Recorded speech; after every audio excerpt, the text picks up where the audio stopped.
In 1609, 500 settlers lived in the Jamestown colony. By the spring of 1610, only 60 were left alive. About the latter end of August, a Dutch man of war arrived at Point Comfort. The commander's name, Captain Jope. He brought not anything but 20 and odd Negroes, which the governor bought in exchange for food.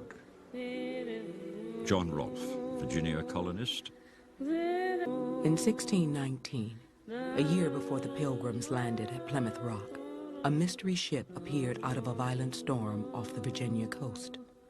No one recorded the ship's name, but somewhere on the high seas, she had robbed a Spanish vessel of a cargo of Africans.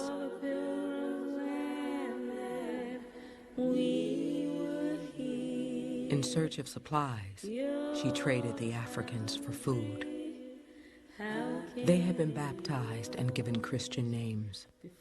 As Christians, they could not be enslaved for life under English law. Like most Europeans in the colony, they were purchased to work as servants for a limited number of years. The new arrivals supplied much-needed labor for the tobacco crop that was making men rich.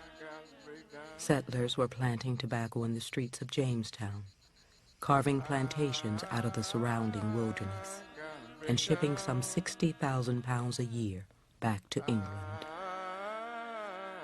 Once tobacco is established as a viable commodity, then the more land you control, the bigger profits you can make. And in order to make those profits, you need more labor, and you look for that labor wherever you can find it. Well, the colony builders initially intended to rely almost exclusively on white indentured servants as a labor force to cultivate the crops that were being grown in Virginia, principally tobacco. And in order to create these raw materials or goods, you often needed labor.